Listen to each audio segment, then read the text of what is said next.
ఓం నమో శ్రీ భగవతే వాసుదేవాయ నమ. జై భవానీ. విజయవాడ శరన్నవరాత్రులు 10 సంవత్సరాల తర్వాత ఈ సంవత్సరం ఎందుకంత ప్రత్యేకతను సంతరించుకుంది? ఇప్పటి వరకు జరిగిన 10 సంవత్సరాల దుర్గమ్మ నవరాత్రులు ఒక ఎత్తు అయితే ఈ సంవత్సరం జరిగే నవరాత్రులు ఒక ఎత్తు. ఎందుకు అంటారా?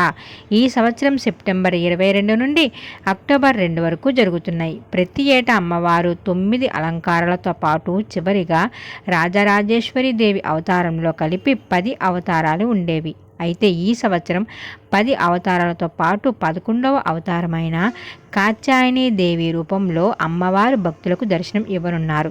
దీనికి కారణం 10 సంవత్సరాల్లో ఒకసారి తిథులలో మార్పు వల్ల అమ్మవారు 11వ అవతారమైన ఈ సంవత్సరం భక్తులకు దర్శనం ఇవ్వనున్నారు అని ఆలయ వేద పండితులు చెబుతున్నారు. ఈసారి కాత్యాయని దేవిగా ప్రత్యేక రూపంలో అమ్మవారిని దర్శించుకునే భాగ్యం మనకు లభిస్తుంది.